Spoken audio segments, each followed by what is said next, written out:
This is a follow-up video on the idea of joining a roof with two different pitches. If you tried an idea from one of my previous videos and no one on the job site tried to bury you under a footing, maybe this will do the trick.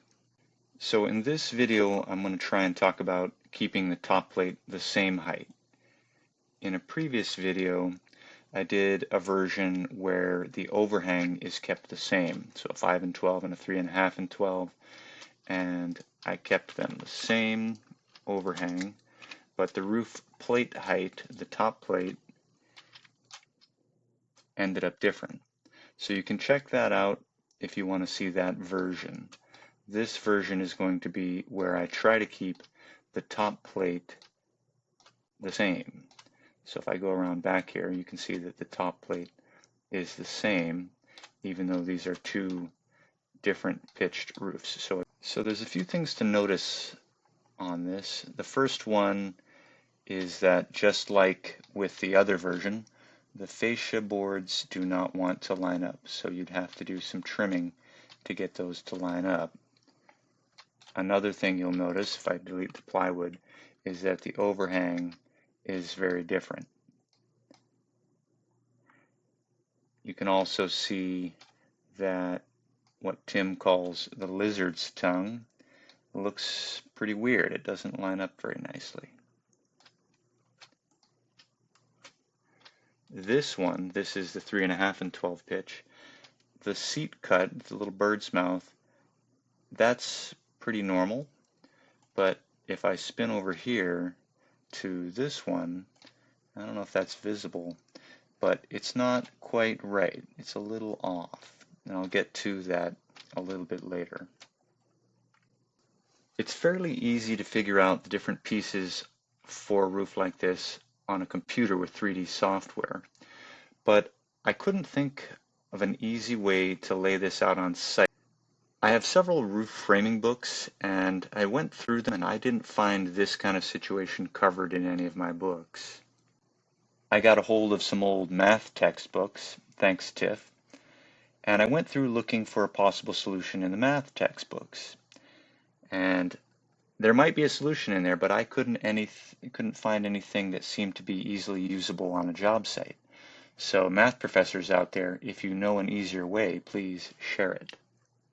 I found a few really old roof framing books published around 1900, and these actually did have quite a few roof framing tricks.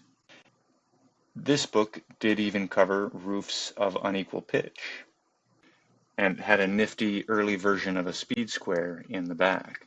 However, the methods in these books was pretty hard to follow. So what I did is I took some of the ideas from these books and I mixed them with some of the site layout ideas of master carpenter Kevin Horn. So hopefully what follows is a relatively easy method to use on site. The first thing to do is to make your perpendicular lines, snap those out on your concrete slab. You can use your framing square, but you'll want to double check with a 3-4-5 to make sure they're nice and perpendicular. So initially you've just got two lines. You've got your horizontal line and you've got your vertical line. And what you want to do is you want to take your horizontal line and do offsets at 5 inches like this, because this is the 5 and 12 roof. And then on this side, I've got little 3.5 inch offsets. And so I'm offsetting from here to here 3.5 inches. So 5 inches for the 5 and 12, 3.5 inches for the 3.5 and 12. And you just make equal offsets like that off of the two lines that you have, and you draw a line that cuts like this diagonally. Now on a normal roof, the valley would be a 45-degree angle because the proportion would be the same, but this is funky because this is not a normal roof. And when you snap through that line that intersects there and there, all these little boxes, you snap that through, then you can go ahead and draw your top plate. And you want your top plate, which at the moment in this version here, we're intersecting at a 90-degree angle. So the outside edge of my top plate intersects with that line that is developed by these. The next step is to figure out your overhang on this roof. Now in my case, I'm doing a 30-inch overhang on my 3.5 and 12. So I start there, and that means that the distance from the outside edge of my top plate, so this is a 3.5-inch top plate, and the distance from there to my overhang is 30 inches. And so I would offset that and make this 30-inch, and that's the outside of my fascia, and I pull that along until it intersects with this line. So this line is intersecting here, that's where the top plates are intersecting, and where this fascia line hits this line of the valley, that tells me where my other fascia is going to be, and that sets the distance of this overhang. So this one is much different. It's only 1'9". And so now I've got my fascias lined up, and I've got my top plates lined up, and I have the valley established with this. So we'll want to take down some measurements. One of them is my 30-inch overhang from fascia to top plate. The other one is my other overhang here, which is 1'9" from fascia to top plate. And then we'll want to take where the fascia intersects right here and measure over to the inside of the top plates where they hit, and that is 3 foot and 5/8, 36 and 5/8. And so snapping this out in plan view will be helpful when we want to do this in a section view. So the next thing is we're going to do a section view of this common, and the valley. So I've already partially done this, and I'll walk you through.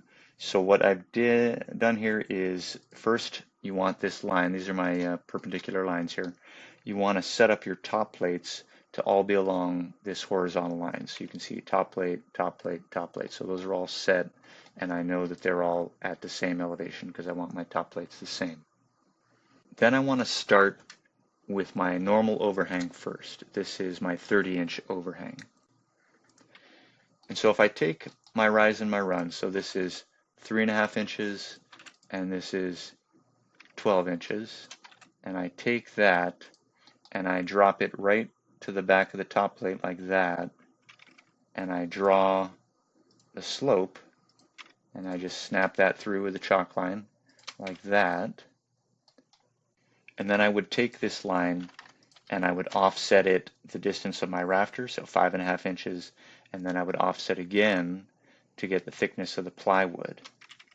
And I also have other information from my plan view. I know that if I offset a line here 30 inches off of my top plate, that direction, I know where the edge of the fascia is. Did those offsets right? And I knew the distance from here to here. So that's helped me set up that much. And what that also creates, now that I know that this distance here is correct, from here to here is 30, I also now know an important location, and that is the top edge of this plywood. So I want a long line snapped parallel to my top plate like this. I'm going to snap that through, and now I know I want all of these to line up with that. The next thing I want to do is, I'm noticing that this is the only one that gets a normal bird's mouth. I take a line from the outside edge of my top plate, so there's my fascia, outside edge of top plate, up until I hit the plywood. And then I do another horizontal line right where that lands. And I want that to be parallel again to my top plate and parallel to my line that is the nose of the plywood right there.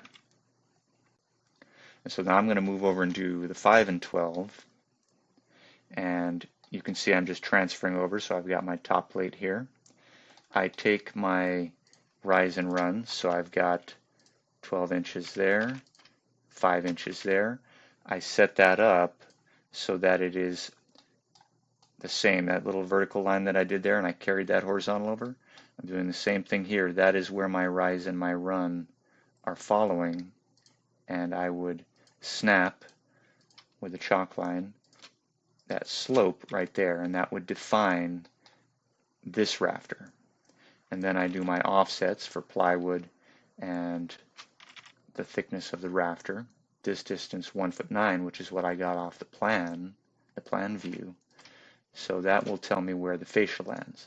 And the fascia does need to land right at that line right there. So I've got a few intersections. I know that it's going to be this distance from the top plate, and I know it's going to end where it hits this horizontal line that I established from the nose of the other roof overhang. Wanted to point out one odd thing, and you'll see that the bird's mouth looks a little funky here, but that's because we kept this distance right here the same, and that'll be important. If you try to fix that bird's mouth by by dropping it down like that, about like there, it'll screw things up. Just be aware. So now we have a few important things. We've got the edge of the plywood down here at the end of the overhang. We've got the top plate line established, and then we've got whatever I'll call that line there, we've got that established. Now I'm going to go over and do my valley. And if I carry over those three lines, that, and that, this way over to further over on my layout, I've established a couple things. I know from the plan view the distance from my top plate, what my overhang is from measuring over here, from snapping that out. And so I know what that distance is. I also know where the plywood nose line is, and I know where the top plate is, and I know where this line here is. And so this one, when I carry that over and it intersects with the outside face of the top plate, that's the top of the slope right there. And that creates the top edge of my plywood. When I offset that 5/8 or whatever your plywood is, then I can offset that one more time and I'll have the rafter.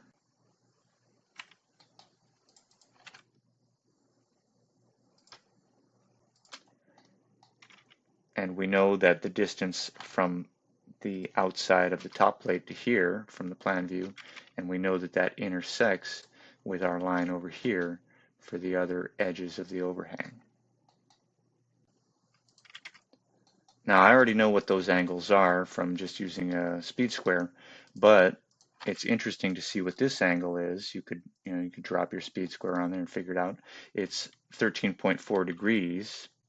Now you could just trace that, but I'm going to try and see if it turns out to be the same thing as what it is in 3D. So here's the model in 3D. I'm going to use my little section cut tool and I will cut along that valley rafter.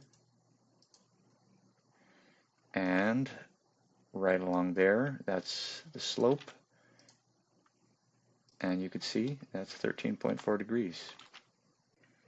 Now just to double check it and to show some things, I did a more extreme version and I took a 2 and 12 and tried to match it up with an 8 and 12. And again, I tried to keep the top plates the same, and you'll see the valley gets even crazier. And if I delete the plywood for a second, you can see that the fascia is even more extreme of a problem. Right? The bottoms don't line up, even worse. The distance off the bottom of that common rafter to the bottom of the fascia is quite a bit different than from the bottom of this common rafter to the fascia. That's a very extreme valley. And again, you'll notice that on that one there's a normal bird's mouth, but on this one the bird's mouth gets really, really off. I checked this using the same layout method, doing the little 8-inch spacing here, the 2-inch spacing there, and connecting the dots there to create the valley. All the same process, and it worked on this one as well. So personally, I prefer the version where you keep the overhangs the same. See the other video for that. But I thought it would be helpful for people to see what happens if you go the other route.